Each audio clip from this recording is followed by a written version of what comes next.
Welcome back to our channel friendly heart beats. Last ఎపిసోడ్లో చూసాం కదా ఫ్రెండ్స్, హీరోయిన్ సరే అయితే నేను వెళ్ళి త్వరగా వచ్చేస్తాను, నువ్వు వెయిట్ చేయి అని గ్రాండ్ ఫాదర్తో అక్కడి నుండి బయలుదేరుతుంది. ఆ తర్వాత మిస్ స్మిత్ చాలా స్ట్రేంజ్గా బిహేవ్ చేస్తూ ఉంటుంది. నాకేం కావాలో మీకు తెలుసా అని అంటుంటే, నువ్వు నాతో కలిసి చావాలనుకుంటున్నావా అని హీరో అంటారు. అందుకు ఆవిడ, మీరు కరెక్ట్గానే గెస్ చేశారు, నాకు కావాల్సింది కూడా అదే. నేను ఎలాగో మీతో కలిసి బ్రతకలేను కాబట్టి కలిసి చచ్చిపోదాం. కాబట్టి మన ఇద్దరం కలిసి చచ్చిపోదామని అంటుంది. అయితే ఎలాగా అన్నప్పుడు ఇక్కడి నుండి దూకేమని హీరో తానగానే వాళ్ళిద్దరూ 5th ఫ్లోర్ నుండి దూకేస్తారు. హీరోయిన్ వచ్చేసరికి హీరో అక్కడ లేకపోవడంతో ఆవిడ గాబరా పడుతూ ఉంటుంది. ఆ తర్వాత హీరో బెడ్ మీద పడుకుని ఉంటారు. హీరో స్పృహలోకి రాగానే హీరోయిన్ చూసి, మీకేమైనా ఇబ్బందిగా ఉందా అని అంటే, నాకు చేయి కొంచెం నొప్పిగా ఉందని హీరో అంటారు. అప్పుడు ఆమె, డాక్టర్ అన్నారు మీకు చాలా చిన్న దెబ్బలే తగిలాయని, కాస్త రెస్ట్ తీసుకోండి సరిపోతుంది అని ఆవిడ అంటుంది. అయినా 5th ఫ్లోర్ నుండి అలా ఎలా దూకేశారో మీరు, మీకేదన్నా అయిందంటే నేను బ్రతకగలనా అని ఆవిడ అంటుంటే, హీరో ఇంకోసారి అలా మాట్లాడకు, ఒకవేళ నేను చచ్చిపోయినా కూడా నువ్వు బ్రతకాలి అని ఆయన అంటారు. దాంతో హీరోయిన్, నాకు కోపం తెప్పించాలనుకుంటున్నారా మీరు అని అంటే, సరేలే ఇంకా ఆ విషయం వదిలే, గ్రాండ్ ఫాదర్ ఎలా ఉన్నారు అని అడగగానే, ఆయన పక్క రూమ్లోనే రెస్ట్ తీసుకుంటున్నారు అని ఆవిడ అంటుంది.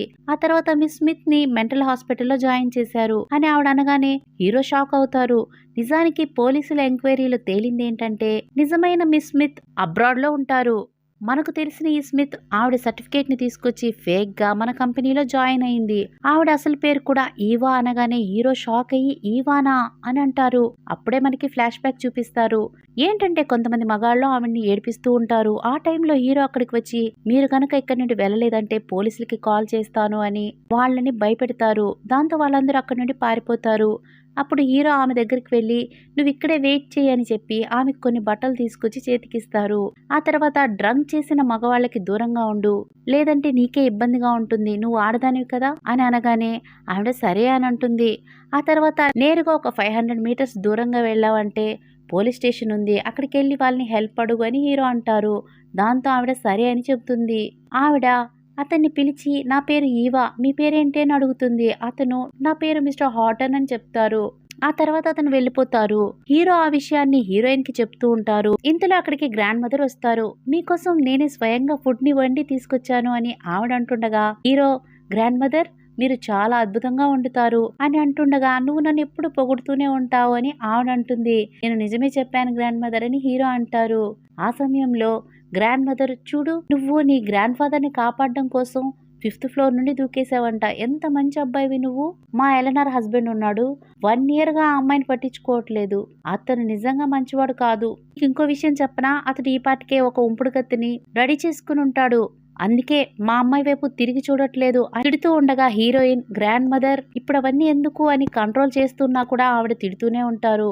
ఎలనార్ హస్బెండ్ అలా ఎన్నటికీ చేయరు, నాకు చాలా నమ్మకం ఉంది అని హీరో అప్పుడు అంటూ ఉండగా, ఆవిడ, అవును మీ ఇద్దరు డైవర్స్ తీసుకుని ఎప్పుడు పెళ్లి చేసుకుంటారు, నేను నా గ్రేట్ గ్రాండ్ డాటర్ని చూడడం కోసం వెయిట్ చేస్తున్నాను అని అంటూ ఉంటే, హీరోయిన్, గ్రాండ్ మా 1 year గా నన్ను పట్టించుకొని మిస్టీరియస్ హస్బెండ్ ఇతనే అని హీరో వైపు చూపిస్తుంది.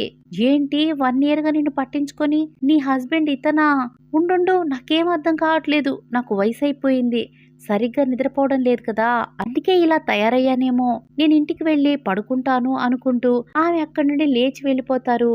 హీరోయిన్, గ్రాండ్ మదర్ కి నేను పూర్తిగా ఎక్స్ప్లెయిన్ చేసి వస్తానని అక్కడి నుండి వెళ్తారు.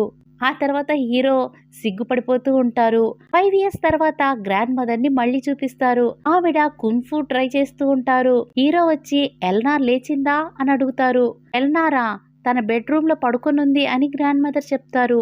అప్పుడు హీరో, నేను బ్రేక్ఫాస్ట్ రెడీ చేశాను, నేను వెళ్ళి ఎలనార్ని తీసుకొస్తాను అని గ్రాండ్ మదర్తో చెప్పి హీరోయిన్ దగ్గరికి వెళ్తారు. ఎంత లేపినా కూడా హీరోయిన్ లేవలేకుండా ఉండేసరికి హీరో ఆవిడికి చెక్కిలి గింతలు పెడుతూ ఉంటారు. ఆవిడ లేచి కూర్చోగా, ఈరోజు లూకా మరియు ఈవాస్ యొక్క స్పోర్ట్స్ డే, మనం ఆలస్యం చేస్తే వాళ్లకు ఇబ్బంది అవుతుంది, తొందరగా రెడీ అవ్వు అని హీరో అంటూ ఉంటారు. అప్పుడు హీరోయిన్, ఇలాగే చిరాకు పెట్టావంటే నీకు డైవర్స్ ఇచ్చేస్తాను జాగ్రత్త అని అనగానే హీరో, నాకు డైవర్స్ ఇస్తావా అని అంటూ ఉండగా, హీరోయిన్, లేదు ఊరికే అన్నాను అని అంటుంది. తర్వాత, అయితే నేను కొన్ని క్వశ్చన్స్ వేస్తాను, ఆన్సర్ చేయి, నేను క్షమించేస్తాను అని హీరో అంటారు. ఏంటి అని అడిగితే, నువ్వు నన్ను మొదటిసారి ఎప్పుడు చూసావు అనగానే, మే 21 అని ఆవిడంటుంది. నన్ను ఎప్పుడు ఇష్టపడడం మొదలు పెట్టావని అడగగానే, నేను నిన్ను ఫస్ట్ టైం చూసినప్పుడే నిన్ను లవ్ చేయడం మొదలు పెట్టాను. ఎంత హ్యాండ్సమ్ గా ఉన్నాడు అని అనుకున్నాను అని అంటుంది. దాంతో హీరో ఆవిడ్ని కిస్ చేసేస్తారు. ఆ తర్వాత హీరో నిన్ను క్షమించేశాను అని అంటారు. ఆ తర్వాత మనకి బెడ్ మీద ఉన్న మిస్ స్మిత్ ని చూపిస్తారు. ఆవిడ తన చేతిలో ఉన్న గ్లాస్ సహాయంతో తన కట్లన్నీ విప్పుకొని పిల్లో కింద దాచుకున్న హీరో ఫోటోని తీసి ఆ ఫోటోని తడుముతూ, నిన్ను చూసి 5 ఏళ్లయింది, మిస్ యూ సో మచ్ అంటూ, నేను ఈ ముఖంతో మళ్ళీ వస్తే నువ్వు నన్ను అసహించుకుంటావు, అందుకే ఈసారి నేను నా రూపాన్ని మార్చుకొని నీ దగ్గరకు వస్తాను అని అంటూ నవ్వుతూ ఉంటుంది. దీంతో ఈ కథకి ఎండ్ కార్డ్ పడుతుంది. చూశారు కదా ఫ్రెండ్స్, మీకు కనుక ఈ స్టోరీ నచ్చిందంటే లైక్ చేయండి, షేర్ చేయండి. మీ అమూల్యమైన కాంప్లిమెంట్స్ని, అభిప్రాయాల్ని కమెంట్స్ రూపంలో తెలియచేయండి. Thanks for watching. నేను మరొక కొత్త డ్రామాతో మీ ముందుకు వచ్చేస్తాను. అంతవరకు టేక్ కేర్. బాయ్.